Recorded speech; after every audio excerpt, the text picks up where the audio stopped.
Shalom saudara semuanya yang diberkati oleh Tuhan Yesus Kristus. Makanan rohani sehat kali ini dengan judul Ketika Tuhan mengakuiku adalah hambanya. Kesaksian ini adalah salah satu bagian atau episode dalam kehidupan pribadi saya dalam hidup berjalan bersama Tuhan Yesus Kristus. Dari banyak kesaksian lainnya yang Tuhan perkenankan terjadi dalam kehidupan saya rindu selalu bersaksi. Adalah untuk menghibur dan menguatkan iman kita bersama, untuk memuliakan Tuhan dengan melakukan dan menggenapi firman Tuhan Yesus di dalam Injil Yohanes pasal 15 ayat 26-27 sampai 27 yang berbunyi, "Jikalau penghibur yang akan kuutus dari Bapa datang, yaitu Roh kebenaran yang keluar dari Bapa, ia akan bersaksi tentang aku. Tetapi kamu juga harus bersaksi, karena kamu dari semula bersama-sama dengan aku." Jadi saya selalu rindu bersaksi karena Tuhan selalu menyertai hidup saya. Ketika saya mulai berkeputusan dan memutuskan untuk percaya sungguh-sungguh dan berharap kepadanya, Tuhan Yesus menyertai saya setiap waktu dengan Roh Kudus dan firman-Nya. Kesaksian ini saya beri judul Ketika Tuhan mengakuiku adalah hambanya. Seperti ini terjadinya. Saya mulai dari awal. Sekitar tahun 2009 setelah saya bertobat dari hidup yang memberontak kepada Tuhan dan panggilannya, saya menderita sakit dan kemudian Tuhan sembuhkan. Maka saya putuskan kembali ke pelayanan untuk pekerjaan Tuhan. Baik itu pelayanan doa ke jiwa-jiwa, mengunjungi rumah sakit untuk mendoakan orang-orang sakit, pergi ke desa-desa memberitakan Injil, melayani sebagai pemimpin pujian atau worship leader dalam ibadah-ibadah di gereja maupun di rumah-rumah tangga. Pelayanan berbagi kasih juga saya lakukan meski dari kekurangan dan keterbatasan yang kami miliki. Bahkan saya juga ikut menyusun kursi sebelum dan sesudah ibadah dan juga menyapu gereja, mengepel gereja tempat saya berjemaat. Semua itu saya kerjakan dengan tulus dan setia, dan saya persembahkan untuk memuliakan Tuhan. Karena saya pikir pelayanan adalah melakukannya dengan tulus untuk Tuhan, apapun dengan alasan untuk memuliakan Tuhan. Terkadang saya juga dipanggil untuk melakukan pelayanan pelepasan bagi jiwa-jiwa dari gangguan roh-roh jahat, dan juga mengonseling jiwa-jiwa yang ada masalah perselingkuhan, masalah berbagai macam lah. Saya dan keluarga hidup dari persembahan kasih yang kecil dan pemberian jemaat kalau tergerak memberi kami. Karena waktu itu saya belum jelas dan pasti dalam kapasitas saya sebagai hamba Tuhan. Maksudnya apakah saya pendeta atau penginjil atau gembala. Yang saya tahu waktu itu dan saya lakukan adalah melayani dengan apa yang dapat dan bisa saya lakukan, karena saya memutuskan dalam hidup saya untuk kembali melayani Tuhan dan pekerjaan Tuhan dengan sungguh-sungguh. Meskipun saya sadar bahwa waktu itu memang saya tidak sekolah Alkitab, apalagi sekolah teologi. Tetapi ada hal yang saya kerjakan, yaitu saya berkeputusan dan saya lakukan dengan setia untuk berdoa dan membaca Alkitab. Dan saya selalu meminta diajari oleh Roh Kudus setiap hari dari isi Alkitab. Dan kemudian saya juga minta pertolongan Roh Kudus untuk dapat mempraktekkan firman Tuhan yang saya ketahui. Dan sampai hari ini sesungguhnya saya masih belajar dan terus belajar dan melakukan firman Tuhan. Dalam hal ini dasar saya adalah firman Tuhan Yesus di dalam Injil Yohanes pasal 16 ayat 13 yang berbunyi, "Tetapi apabila Ia datang, yaitu Roh kebenaran, Ia akan memimpin kamu ke dalam seluruh kebenaran. Sebab Ia tidak akan berkata-kata dari dirinya sendiri, tetapi segala sesuatu yang didengarnya, itulah yang akan dikatakannya, dan Ia akan memberitakan kepadamu hal-hal yang akan datang." Jadi dengan dasar firman Tuhan Yesus ini, saya memutuskan berguru dengan Roh Kudus atau Roh kebenaran, yaitu Roh Kudus Tuhan sendiri. Seringkali ketika saat belajar, hikmat dan pengertian ilahi dari Roh Kudus saya dapatkan, dan saya catat dan menjadi bahan untuk saya berbagi atau sharing kepada jiwa-jiwa, ya, pada waktu ngobrol, pada waktu konseling, ya, pada waktu ibadah. Dalam hal ini saya memang sangat bersyukur sekali kepada Tuhan, dan saya selalu bergairah, saya bersemangat untuk melayani dan mengasihi Tuhan dan melakukan pekerjaan Tuhan. Sampai hari ini saya selalu bersemangat. Saya rindu sampai seterusnya tetap bersemangat. Ya, saudara semuanya yang diberkati oleh Tuhan, meski demikian, saya pribadi dan keluarga mempunyai pergumulan yang lain dalam hidup, yaitu masalah ekonomi kami, saudara. Dan juga kejelasan diri saya sebagai hamba Tuhan, terutama pengakuan dari Tuhan sendiri sebagai atau jadi hambanya. Secara ekonomi kami masih hidup pas-pasan dan sering mengalami kekurangan. Kami hidup bersama dengan 2 orang anak kami yang masih minum susu. Usia mereka di bawah 8 tahun. Ya, tentu kami membutuhkan keuangan yang cukup sebenarnya. Nah, dulu di tahun 2000 saya mulai terjun dalam pelayanan. Dan di tahun 2003 saya tinggalkan karena masalah perekonomian yang sulit juga.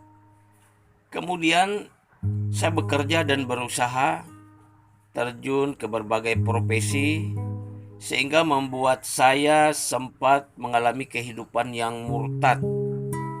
Artinya saya sudah tinggalkan doa, tinggalkan ibadah, asik dengan dunia, pekerjaan, profesi saya itu. Namun ketika mendapat teguran dan hajaran Tuhan di akhir tahun 2008, saya bertobat sungguh-sungguh dan dari sakit saya disembuhkan. Dan karena Tuhan menyembuhkan saya berkeputusan pelayanan kembali mulai awal tahun 2009. Pelayanan terus saya jalani dan secara ekonomi masih terasa amat berat. Karena masalah ini yang sempat membuat saya meninggalkan pelayanan untuk bekerja sekuler, padahal saya ada panggilan. Maka dari pengalaman yang ada ini, saya tidak berani meninggalkan pelayanan. Selain pergumulan masalah ekonomi, juga pergumulan, benarkah saya ini adalah hamba Tuhan? Itu yang saya gumulkan. Atau bukan? Artinya hanya sebagai jemaat biasa saja. Memang saya sendiri pernah bernasar menjadi hamba Tuhan di awal pertobatan dan kelahiran baru saya sekitar tahun 1995, saat kasih mula-mula, ya, dalam diri saya itu menggebu-gebu kepada Tuhan, dan saya bernasar. Dan saya rasa ini juga menjadi panggilan dalam hidup saya. Nah, saya pernah mendoakan seseorang yang diganggu roh jahat dan sembuh. Lalu malah saya dipertanyakan orang gitu, ya, apakah dia itu pendeta.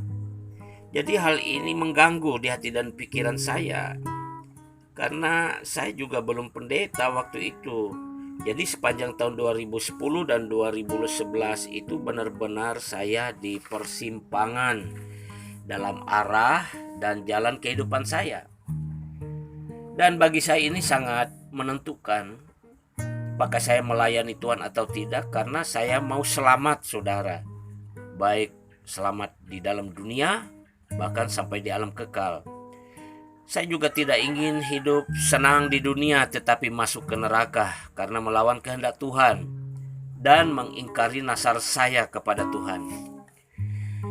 Nah, saya akhirnya memutuskan bertanya kepada Tuhan saja secara langsung dengan mengambil waktu berdoa dan berpuasa setiap hari Selasa dan Jumat.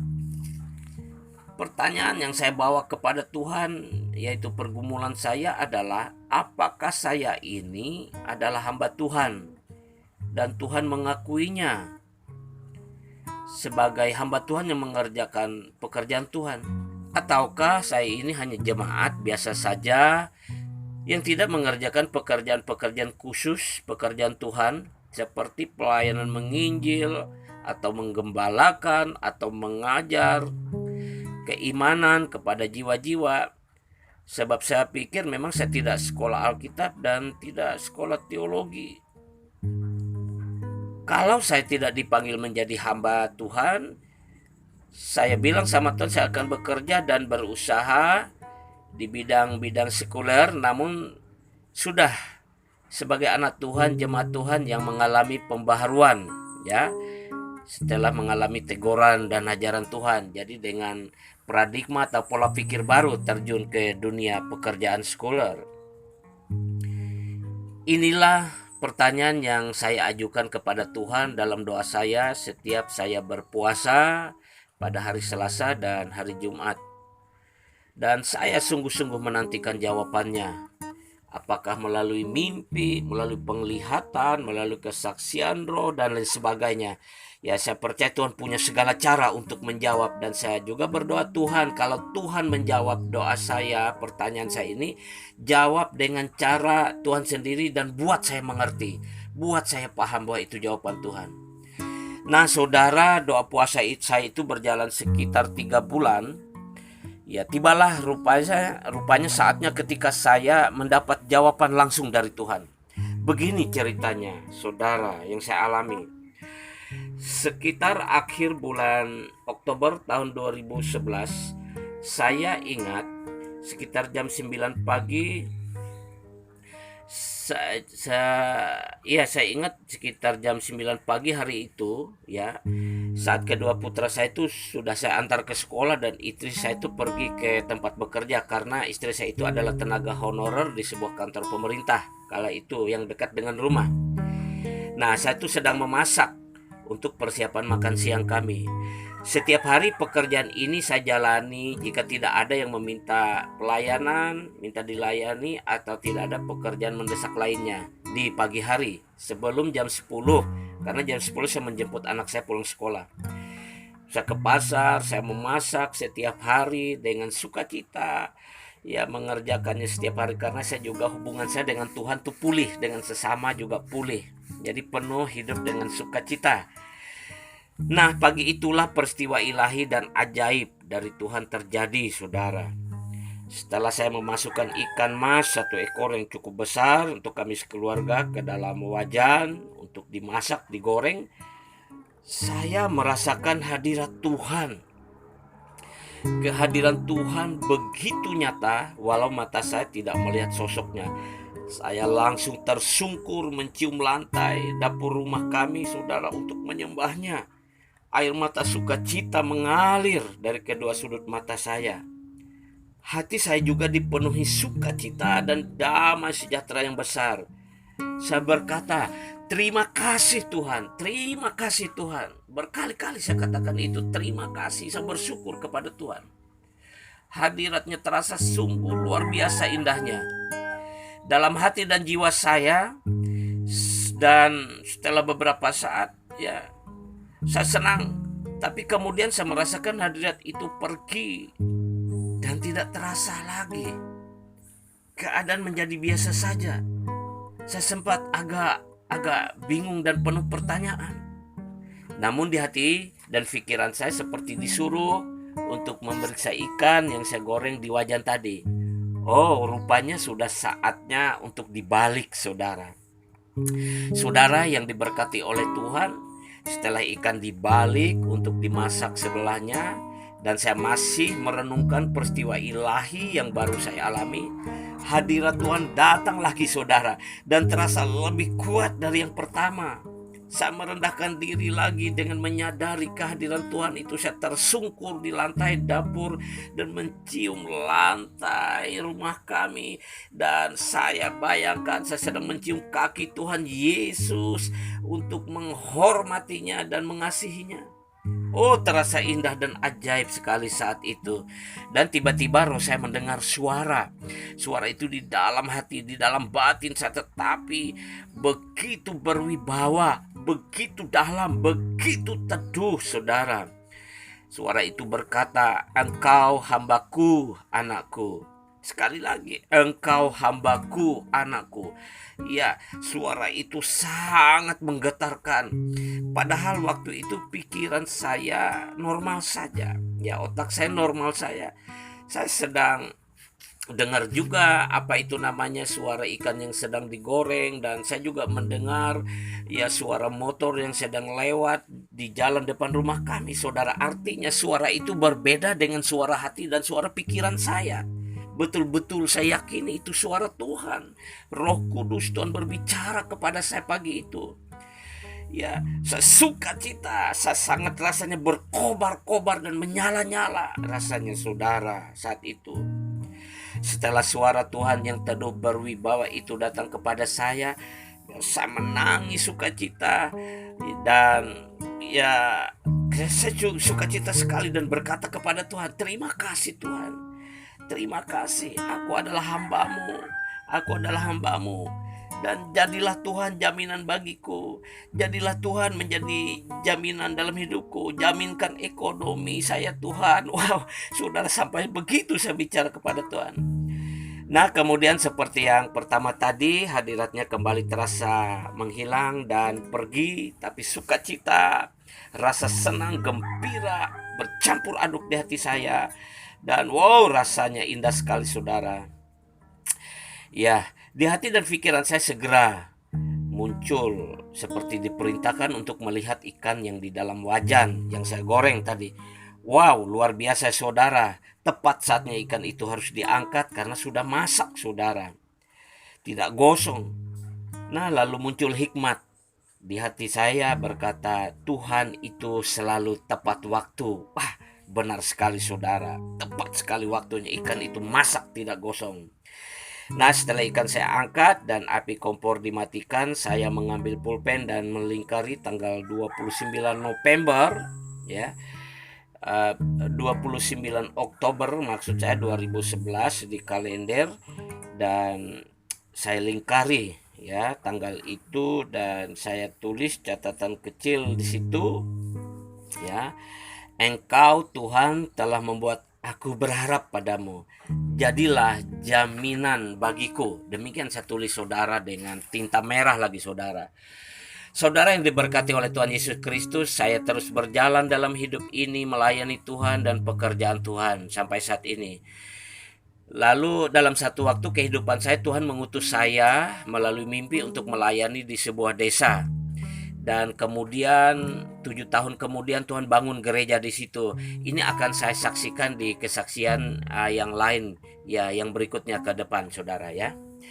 Saudara yang diberkati oleh Tuhan semuanya, kemudian saya ditahbiskan menjadi pendeta muda di tahun 2014 dan ditahbiskan menjadi pendeta penuh di tahun 2019, dan terus melayani Tuhan, merintis dan menggembalakan jemaat. Dan Tuhan telah membuktikan kesetiaannya ketika hadiratnya pagi itu sampai sekarang ini sudah berjalan ya puluhan tahun ya, 11 tahun bahkan. Tuhan membuktikan Ia memang memelihara keadaan keluarga kami, melindungi kami, dan secara ekonomi benar-benar kami dipelihara dengan baik oleh Tuhan. Dan saya bersyukur saya diakui Tuhan menjadi hambanya, dan secara dunianya saya juga sudah ditahbiskan menjadi pendeta. Meskipun saya sebenarnya tidak sekolah Alkitab atau kuliah teologi, tetapi beberapa waktu ini saya mengikuti kuliah teologi, saudara. Nah, saya terus membaca Alkitab sampai saat ini dan tetap setia setiap hari baca Alkitab, duduk di kaki Tuhan. Saya berguru kepada Roh Kudus untuk mengajari saya minta hikmat pengertian. Dan saya juga membaca beratus-ratus judul buku rohani yang ditulis oleh hamba-hamba Tuhan yang diurapinya, baik dalam dan luar negeri. Sehingga saya banyak memahami, mengerti isi hati Tuhan. Saudara yang diberkati Tuhan dimanapun berada, inilah salah satu kesaksian saya bagaimana saya diakui oleh Tuhan menjadi hambanya. Dan kiranya saudara dimanapun berada tidak syak, tidak ragu kalau saya bagikan kebenaran firman Tuhan di hari-hari ke depan melalui YouTube ini. Kiranya Tuhan memberkati dan menguatkan iman percaya kita semuanya. Ya, kita tetap setia kepada Tuhan Yesus Kristus. Sampai berjumpa. Shalom, Tuhan Yesus memberkati.